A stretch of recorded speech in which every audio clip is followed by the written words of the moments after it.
बिस्मिल्लाहिर्रहमानिर्रहीम। अस्सलाम वालेकुम। आज 15 सितंबर है और दिन है इतवार का। इस वक्त जब मैं ये वीडियो रिकॉर्ड कर रहा हूँ 6:03 का टाइम है। और टाइम इसलिए बताना पड़ता है क्योंकि आपको पता है कि बड़ी तेज़ से डेवलपमेंट्स हो रही हैं। अब तक की सूरत हाल ये है कि आज सुबह 9 बजे से ये मामला शुरू हुआ और अब तकरीबन 9 घंटे गुजर गए हैं और इन 9 घंटों में मुलाकातें और मुलाकातें, आनियाँ जानियाँ और आनियाँ जानियाँ। अभी तक काबीना का इजलास शुरू नहीं हो सका, अभी तक पार्लियामेंट का इजलास शुरू नहीं हो सका।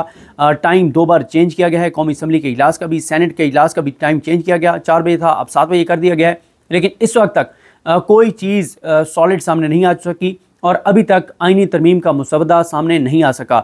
ज़राए से कुछ खबरें चली हैं, वो भी मैं आपके सामने रखूँगा। लेकिन ये पाकिस्तान की तारीख की पहली आईनी तरमीम है जिसका मुसवदा किसी के पास नहीं है, डॉक्यूमेंट किसी के पास नहीं है और डॉक्यूमेंट ख़ुद हुकूमत के पास भी नहीं है। उनको भी सिर्फ बताया गया कि ये तरमीम है, ये आपने करवाना है। और नजम सेठी साहब ने तो यहाँ तक कह दिया है कि पार्लियामेंट को हुक्म दिया गया है और हुकूमत को हुक्म दिया गया है कि हमें काजी फाइज ईसा चाहिए और अगर काजी फाइज ईसा के मामले पर आप आईनी तरमीम ना कर सके फिर इस हुकूमत को घर भेज दिया जाएगा। फिर उन्होंने कहा कि हम जाने और हमारा काम जाने, हम खुद कर लेंगे। ये कहना है नजम सेठी साहब का, जो नवाज शरीफ के बहुत क्लोज हैं। वो ये भी कहते हैं कि जो नकाबपोश पार्लियामेंट में दाखिल हुए हैं उन्होंने ये पैगाम दिया है कि आपकी पार्लियामेंट की हमारे सामने कोई हैसियत नहीं है। और नून लीग और पीपल्स पार्टी को भी पैगाम दिया है कि आपको भी इसी तरह से उठाया जाएगा पार्लियामेंट से घुस के, इसीलिए इंसान के बच्चे बन के और काम करते रहो। ये हैसियत औकात है शरीफ ख़ानदान की, जरदारी ख़ानदान की, बिलावल की और इन पूरी जमातों की और इन ख़ानदानों की। देखें, बड़ी एज ए पाकिस्तानी बड़ी तकलीफ दे सूरत हाल है कि हमारे दर्जनों पाकिस्तानी बलूचिस्तान में बेदर्दी से शहीद कर दिए गए। हमारे 12 पुलिस के जवान जनूबी पंजाब में शहीद कर दिए गए, कच्चे के डाकुओं ने उनको कत्ल कर दिया, शहीद कर दिया। लेकिन कोई आपने आनिया जानी देखी, कोई आपने इजलास देखे, कोई आपने मीटिंग्स देखी, कोई आपने ऐसा देखा हुकूमत की संजीदगी कि आपने देखा हो कि कोई बहुत हाई लेवल मीटिंग बुला ली है, कोई पार्लियामेंट का मुश्तरका इजलास बुला लिया है, कोई एजेंडे पे, बलूचिस्तान को तो एजेंडे पे डिस्कस तक नहीं किया गया। इस हद तक बलूचिस्तान के लोगों का हमारे नज़दीक खून जो है और जो वहाँ पे हमारे लोग जो पंजाब के और जनूबी पंजाब के जो शहीद हुए उनकी जानों की कीमत इतनी कम है इस हुकूमत के नज़दीक। कोई इजलास नहीं हुआ, कोई मीटिंग नहीं हुई, कोई बात नहीं हुई, कोई हाई लेवल इजलास, कुछ भी नहीं। और जनूबी पंजाब के 12 पुलिस के जवानों का भी यही वजह है। फिर यही वजह है कि उसके बाद जब ऑपरेशन के लिए पुलिस के जवानों को भेजा गया तो 25 पुलिस के जवान गाड़ी से उतर गए। उन्होंने कहा जी हम नहीं जाते ऑपरेशन करने, ना आप हमें इक्विपमेंट देते हैं, ना आप सही ऑपरेशन करते हैं, ना आप जो है वो उस लेटेस्ट असला देते हैं, ना बख्तरबंद गाड़ियाँ देते हैं, हम क्यों जाएँ ऑपरेशन करने के लिए। KPK के हालात आप देख रहे हैं कि वहाँ 3 ज़िलों की पुलिस ने, एक ज़िले की पुलिस ने कई दिनों तक धरना दिया, 2 अजला की पुलिस सरापा एहतजाज है। तो ये हालात है, पुलिस का एतमाद आप देख लें कहाँ पहुँच गया। जिसने असल में दहशत गर्दों के साथ ग्राउंड पे लड़ना है, जो फर्स्ट लेवल पे जिन्होंने इस सारी चीज़ से नबर्द आजमा होना है। तो फिर आप देखें यहाँ पे दर्जनों बिजली के बिलों की वजह से खुदकुशियाँ हुई। कोई आपने देखा कोई इजलास हुआ? यहाँ आप देखें ब्रेन ड्रेन हो चुका है। लाखों पाकिस्तानी इंजीनियर्स, डॉक्टर्स, पढ़े लिखे लोग, IT के माहिरीन वो पाकिस्तान छोड़कर चले गए। कोई आपने देखा कोई इजलास हुआ, कोई फिक्र हुई हो? आप देखें कि करोड़ों लोग बेरोज़गार हो गए। कोई आपने संजीदगी देखी हो? करोड़ों लोग जो है उस वक्त ख़त गुर्बत से नीचे हैं। स्ट्रीट क्राइम बढ़ गया है, कत्लो गारतगरी बढ़ गई है, इंसाफ मिल नहीं रहा, केसेस के फैसले हो नहीं रहे। मतलब आप देखें कि कौन सा ऐसा शोबा है, किसान तबाह और बर्बाद हो गया, तनख्वाहदार तबका परेशान है, इदारे ये बंद करते जा रहे हैं, 1.5 लाख से ज़्यादा नौकरियां उन्होंने सरकारी ख़त्म कर दी हैं। मतलब इतना कुछ, और PWD को बंद करो, यूटिलिटी स्टोर्स को बंद करो, ये करो, ये करो, ये करो, सब कुछ ये कर रहे हैं अपनी ज़ात के लिए, अपने मफाद के लिए। देखें इमरान खान की जब हुकूमत गिराई गई थी, क्या क्या कर गिराई गई थी? महंगाई बहुत ज़्यादा कर दी, आज उससे 10 गुना ज़्यादा महंगाई है। कहा गया मुल्क की जनाब वो हमने रियासत के लिए सियासत कुर्बान कर दी। PDM जब बनी, PDM 1, एक कानून साजी बताएं जो कानून साजी इन्होंने अवाम के लिए कियो, पाकिस्तान के लिए कियो, पाकिस्तानियों के लिए कियो, अपनी ज़ात के लिए, अपनी मफाद के लिए। आज सुबह से मौलाना साहब के पास ये चक्कर लगा रहे हैं और इस वक्त तक कोई चीज़ फाइनल नहीं हुई। और इसी तरह से जो एक और ख़बर जो है वो अभी अहमद वड़ाई साहब ने दी है कि PTI के जो ब्रिगेडियर असलम घुमन है वो पंजाब हाउस में उनको रखा गया। ये रखा नहीं गया होगा, वो खुद होंगे, ऐसा नहीं है कि उनको रखा गया हो।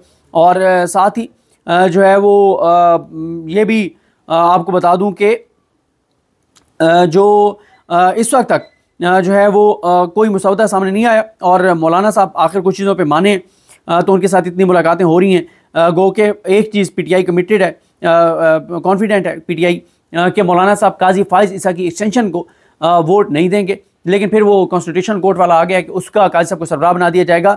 लेकिन अब तक जो ज़राए से चीज़ें चलवाई गई हैं या जो सामने आई हैं वो ये हैं कि 20 से ज़ायद शिकों को शामिल किया गया है और आइन के आर्टिकल 51, 63, 175, 187 और दीगर को इसमें तरमीम कर रहे हैं। 187 मुकम्मल इंसाफ के लिए सुप्रीम कोर्ट किसी भी हद तक जा सकती है, यानी जो मामला सुप्रीम कोर्ट के सामने ना हो, जो पार्टी सुप्रीम कोर्ट के सामने ना हो, उसके वाले से भी सुप्रीम कोर्ट हुक्म दे सकती है। अभी जब मखसूस नशस्तों के केस में PTI जो है वो फरीक नहीं थी, इसमें PTI ने बाद में दरख्वास्त दी और सुन्नी इत्तेहाद कौंसल थी, लेकिन सुप्रीम कोर्ट ने नशस्तें PTI को दे दी और उन्होंने आर्टिकल 187 का इस्तेमाल भी करने का इदिया दिया। अब वो रिटर्न ऑर्डर आएगा तो पता चलेगा कि मुकम्मल इंसाफ के लिए सुप्रीम कोर्ट किसी भी हद तक जा सकती है, तो इसको वो ख़त्म कर रहे हैं और साथ ही मखसूस नशस्तों वाला भी और बहुत कुछ चेंज कर रहे हैं। और बलूचिस्तान असम्बली में जो है वो बताया जा रहा है कि उसकी सीटें जो है बढ़ाई जा रही हैं, 65 से 81 की जा रही हैं, ताकि मज़ीद जो है वहाँ पे चाबी वाले खिलौनों को एडजस्ट किया जा सके, करोड़ों रुपए वो कमा सकें और वो और तबाह और बर्बाद कर सकें बलूचिस्तान को। तो इसलिए बलूचिस्तान की तादाद जो है वो बढ़ाई जा रही है और ये अगर 65 से 81 की जा रही है तो ये फिर ज़ाहिर है इसमें मौलाना फजल रहमान साहब को ये कहा गया होगा कि ये 16 सीटें जो हैं, 16 की 16 सीटें जो हैं वो बलूचिस्तान असम्बली की वो आपको दी जाएंगी। और बात तो ये भी चल रही है कि मौलाना साहब जो है वो चेयरमैन सेनेट भी मांग रहे हैं। ये सारी बातें चल रही हैं। उसके बाद आर्टिकल 63 में तरमीम बताया जा रहा है कि की जाएगी। ये मैं आपको यहाँ पे क्लैरिफाई कर दूँ कि ये नहीं कर सकते। ये अब जो भी आईनी तरमीम होनी है उसके लिए जो 63A का सुप्रीम कोर्ट का फैसला है वही उसके ऊपर इम्प्लीमेंट होगा। ये यानी इन्होंने 63A में अगर आर्टिकल 63 में तरमीम भी करनी है तो वो भी प्रोसेस वही होगा जो 63 के हवाले से सुप्रीम कोर्ट के फैसले के मुताबिक है। यानी जो PTI के MNAs हैं वो वोट डालेंगे तो वो काउंट नहीं होगा और वो डी सीट भी हो जाएंगे। तो ये बात बड़ी वाज़ेह है कि 63 में ये तब्दीली इस तरह से नहीं कर सकते कि PTI वालों के वोट डलवा के कर दें, नहीं, ये नहीं कर सकते। हाँ, जो मैं आपको बता चुका हूँ कि जो आज़ाद हैं, एक उस्मान अली, मुबारक ज़ेब के हवाले से आपने देख लिया कि मुबारक ज़ेब के साथ मामला तय हो गए। शाहिद खट्टर के साथ तो उनकी तस्वीरें आई हैं और उनकी वीडियो भी आ गई है।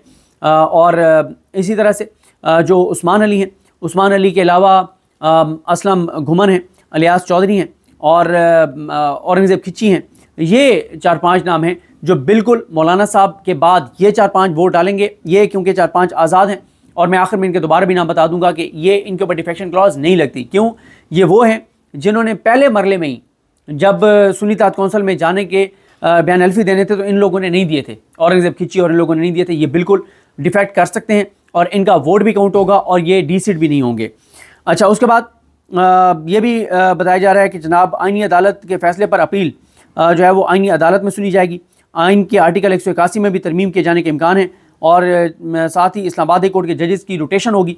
ये जो 6-7 जजेस हैं इस वक्त जो आइन के मुताबिक फ़ैसले दे रहे हैं, जो अपने हलफ के मुताबिक फ़ैसले दे रहे हैं, इनको रोटेट किया जाएगा। इनको भेजा जाएगा बलूचिस्तान या कराची या लाहौर और वहाँ से चाबी वाले खिलौनों को यहाँ पे लाया जाएगा इस्लामाबाद हाई कोर्ट में। और किस किस को रोटेट किया जाएगा? मियाँ गुल हसन औरंगज़ेब साहब को किया जा सकता है, मोहसिन अख्तर कैनी साहब को, और ये अगले जो हैं मियाँ गुल साहब के बाद जो 6 हैं इन्होंने ख़त लिखा था, मोहसिन अख्तर कैनी साहब, तारिक महमूद जहांगीरी साहब, अरबाब मोहम्मद ताहिर साहब, सरदार एजाज इज़ा खान साहब, बाबर स्टार साहब और समन रिफत इम्तियाज़ साहबा, इनके हवाले से है कि इनको रोटेट भी किया जा सकता है। और चीफ जस्टिस का करोड़ सुप्रीम कोर्ट के 5 सीनियर जजेस के पैनल से होगा और वही कि किसी तरह से जस्टिस अमीनुद्दीन खान जो है उनको चीफ जस्टिस पाकिस्तान जो है वो बना दिया जाए।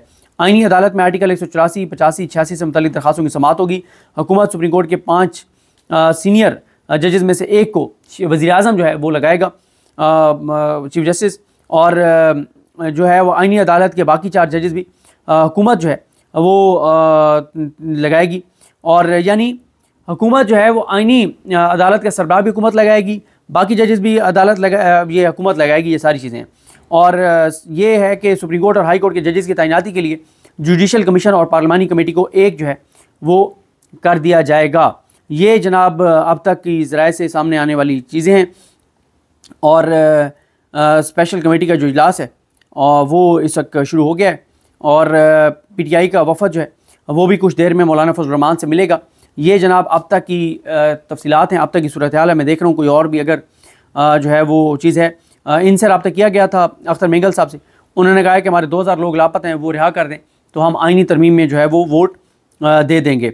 और कौमी असम्बली में PTI वाले मौजूद हैं, अभी तक जो है वो कोई इजलास शुरू नहीं हुआ। PTI ने फैसला किया कि वो भरपूर एहतजाज करेंगे और अभी तक बहरहाल जो मुख्तलिफ ऑप्शंस हैं वो ज़ेर गौर हैं। कभी कोई कहता है कि मौलाना ना कर दिया है, कभी कोई कहता है कि मामला तय हो गए हैं, हुकूमत कॉन्फिडेंट है, ये सारी चीज़ें हैं। तो देखते हैं जी, अभी कुछ देर में मज़ीद चीज़ें आगे बढ़ेगी। लेकिन अभी तक सुबह 11 बजे इजलास होना था कौमी असम्बली का, 7 घंटे गुजर चुके हैं, इजलास शुरू नहीं हो सका, 2 बार टाइम चेंज किया गया है। अभी देखते हैं सेनेट का इजलास 7 बजे होता है नहीं होता, क्या होता है। ये है इस वक्त तक की सूरत हाल। सब चीज़ें हवा में हैं, सब चीज़ें ब्लैंक हैं, कोई पता नहीं है, आनियाँ जानियाँ जारी हैं, किसी एक के पास भी मुसवदा नहीं है। ये हैसियत और औकात है फार्म 47 वालों की, इस हुकूमत की। ये चाबी वाले खिलौने, मकरू किरदार। और इसीलिए मैंने आज ट्वीट किया था कि मुस्लिम लीग नून से मुराद ये है मुस्लिम लीग नौकर, नून से नौकर, ये नौकर हैं।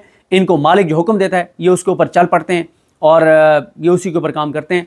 और ये नौकर जो हैं इनकी अपनी कोई हैसियत और औकात नहीं है। ज़ाहिर है फार्म 47 वाले, और ये इसलिए आवाम के लिए कुछ नहीं करते, आवाम के लिए कानून साजी नहीं करते, महंगाई कम नहीं करते, बेरोज़गारी कम नहीं करते, ब्रेन ड्रेन को नहीं रोकते, जो लोगों का एतमाद कम हो रहा है उस पर नहीं काम करते, क्योंकि ये आवाम के वोटों से आए भी नहीं है। और जब आवाम के वोटों से आए नहीं है तो ये आवाम की फ़िक्र क्यों करेंगे। देखते हैं जी, जो भी अपडेट होगी आपको करेंगे। मुझे अपनी दुआ में याद रखें। अल्लाह हम सबका हामी नासरो। अल्लाह हाफ़िज़।